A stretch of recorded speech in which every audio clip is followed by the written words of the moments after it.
अफगानिस्तान। देखिए संस्कृतियों का कैसे उतार चढ़ाव आता है। लोग जहाज का पहिया पकड़ पकड़ के भागे हैं वहां से। मैं एक छंद पढ़ता हूँ, वहाँ एक जगह है बामियान साहब। बामियान में बहुत बड़ी बड़ी भगवान बुद्ध की मूर्तियां थी।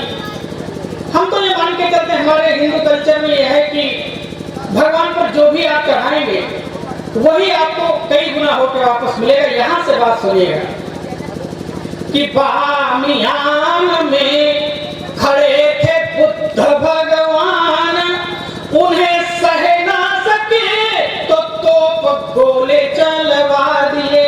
छंद का एक एक बंद सुनिएगा। छंद की चौथी पंक्ति पर तालियां बजाई जाती हैं कि बामियान में खड़े थे बुद्ध भगवान, उन्हें सह ना सके तो तोप गोले चलवा दिए। टूटती भुजाएं खंड खंड होता पिंड देख, जग रहा शांत पर बुद्ध मुस्करा दिए। जग रहा शांत पर बुद्ध मुस्करा दिए। वो थे भगवान उसे मान लिए उपहार, वो थे भगवान उसे मान लिए उपहार, उनके ही खातों में जमा उसे करा दिए। उनके ही खातों में जमा उसे करा दिए। और एक गोली पे 1000 गोलों का लगा के ब्याज थोड़े दिन बाद उन पे ही बरसा दिए। गोली पे 1000 गोलों का लगा के ब्याज थोड़े दिन बाद उन पे ही बरसा। और मित्रों, भगवान पर जो चढ़ाइएगा, अपने इष्ट पर जो चढ़ाइएगा वही मिलेगा। एक घटना इस देश में हुई, भगवान राम के बारे में जब कोर्ट में मुकदमा गया तो कुछ लोगों ने कहा कि भगवान राम का अस्तित्व है या नहीं है, अभी तो यही विचार कर रहा है। अभी यही बाकी है कि वो एक कथा है या वास्तव में राम जी हुए थे। एक छंद में पढ़ता हूँ कि भगवान पर ये जो भाव चढ़ा उसका परिणाम क्या हुआ। क्या वाह, हमने भगवान से बात करी, 4 पंक्तियां पढ़ता हूँ कि प्रभु है निवेदन है कि क्रोध नहीं कीजिएगा। प्रभु है निवेदन है कि क्रोध नहीं कीजिएगा। लक्ष्मण जी को भी संभालिएगा आप ही। लक्ष्मण जी को भी संभालिएगा आप ही। आप सरकार हैं उदारता के सिंधु, नाव जब भी फंसेगी तो उछालिएगा आप ही। आप सरकार हैं उदारता के सिंधु, और नाव जब भी फंसेगी तो उछालिएगा आप ही। आप पर वजूद को नकारने का भाव चढ़ा, आप पर वजूद को नकारने का भाव चढ़ा। इनका वजूद में डालिएगा आप ही, इनका वजूद में डालिएगा। और मित्रों, उस पार्टी का वजूद मिट गया। आज वजूद दिखाने लायक नहीं, जिन्होंने शपथ पत्र दाखिल किया था कि राम जी का वजूद नहीं, कोई अस्तित्व नहीं है। 4 पंक्तियां पढ़ता हूं मैं। तिरंगे की चर्चा की भैया ने। इस देश को गांव के गरीबों ने इस देश की संस्कृति को संभाला है। ये जो पढ़े लिखे लोग हैं, 4 अक्षर पढ़ी। एक पत्रकार पाकिस्तान में गई, उन्होंने कहा तिरंगा कपड़े का टुकड़ा है जो हमारी भावनाओं को तंग करता है। असल में हम पूरी दुनिया के नागरिक हैं। हमको, उन्होंने कहा तिरंगा कुछ लाभकारी है। उन्होंने कहा हाँ, ये मुर्दों को लपेटने काम आता है। और ये जो अरुंधति राय का बयान था, उसके बाद की पंक्तियां हैं। मैं 4-5 छंद आपको लेके चलूंगा, सुनिएगा कहाँ कहाँ का तिरंगा जिसका तुम अपमान कर रही है। पंक्तियां पढ़ता हूँ। स्वागत है, स्वागत है। कि देश के चरण में चढ़ाने चले शीश, उन देशभक्त योद्धाओं के हाथ में तिरंगा था। देशभक्त योद्धाओं के हाथ में तिरंगा था। और बापू ने चुनौती दी विशाल साम्राज्य को, तो बापू के समय जो साम्राज्य था सूरज नहीं डूबता था। बापू ने चुनौती दी विशाल साम्राज्य को, तो धोती थी लंगोटी थी और हाथ में तिरंगा था। धोती थी लंगोटी थी और हाथ में तिरंगा था।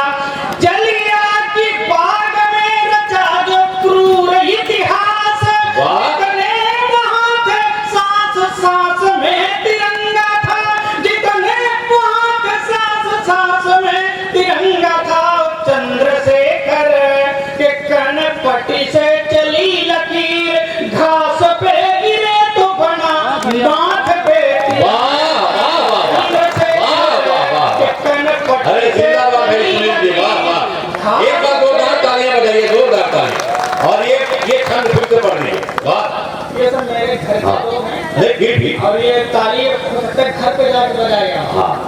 नहीं आप पढ़ रहे हैं भैया का आदेश है, ये छंद में दोहरा। हाँ हाँ बहुत देश के चरण में चढ़ाने चले शीश, उन देशभक्त योद्धाओं के हाथ में तिरंगा था। वाह। बापू ने चुनौती दी विशाल साम्राज्य को, तो धोती थी लंगोटी थी और हाथ में तिरंगा था। वाह, वाह। जलिया की बाग में रचा जो क्रूर इतिहास, जितने वहां थे सांस सांस में तिरंगा था, जितने वहां थे सांस सांस में तिरंगा था। और चंद्रशेखर के कनपटी से चली लकीर, घास पे गिरे तो बना माथ पे तिरंगा। वाह वाह वाह वाह वाह एक बहुत अच्छे प्रयागराज में पढ़ते समय एक बंदे ने पूछा कि घास पे गिरे तो माथ पे कौन तिरंगा बन गया। हमने कहा जरा ध्यान से देखिए, ऊपर वो लाल लाल रक्त की धार जो रिवॉल्वर की गोली से बही, नीचे वो हरी हरी घास, बीच में वो उज्जवल मस्तिष्क और वो चंदन की। वाह वाह चंद्रशेखर के कनपटी से चली लकीर, घास पे गिरे तो बना माथ पे तिरंगा था। हिंदू था कोई तो मुस्लिम, कोई सिख, कोई ईसाई था, किंतु प्राण प्राण में तिरंगा था। ईसाई था किंतु प्राण प्राण में तिरंगा था। जंग थी जो छेड़ी गई देश की आजादी हेतु, देश रहा एक खड़ा शान में तिरंगा था। देश रहा एक खड़ा शान में तिरंगा था। फांसी के तख्त पर चूमने जो डोर चले, फांसी के तख्त पर चूमने जो डोर चले, जीवन के सारे अरमान में तिरंगा था। जीवन के सारे अरमान में तिरंगा था। जी हानि में था, लाभ में था, सुख में था, दुख में था, मान अपमान अभिमान में तिरंगा था। मान अपमान अभिमान में। और साहब जो आजादी की लड़ाई लड़ी गई, इसमें कोई नहीं पूछता था कौन हिंदू है, कौन मुसलमान है, कौन सिख है, कौन ईसाई है। सारे लोगों का बराबर बराबर का बढ़ चढ़ के हिस्सा था। लड़ाई की दो धाराएं थी। एक छंद पढ़ता हूं, देखिए, आपका नाम किसी का नहीं लेकिन आपका चेहरा उनके सामने आ जाएगा। हिंसा से लड़ा कोई तो मुझे खून दो, मैं तुम्हें आजादी दूंगा। हिंसा से लड़ा कोई, अहिंसा से लड़ा कोई, हिंसा से लड़ा कोई, अहिंसा से लड़ा कोई। वे लक्ष्य एक था कि पात पात में तिरंगा था।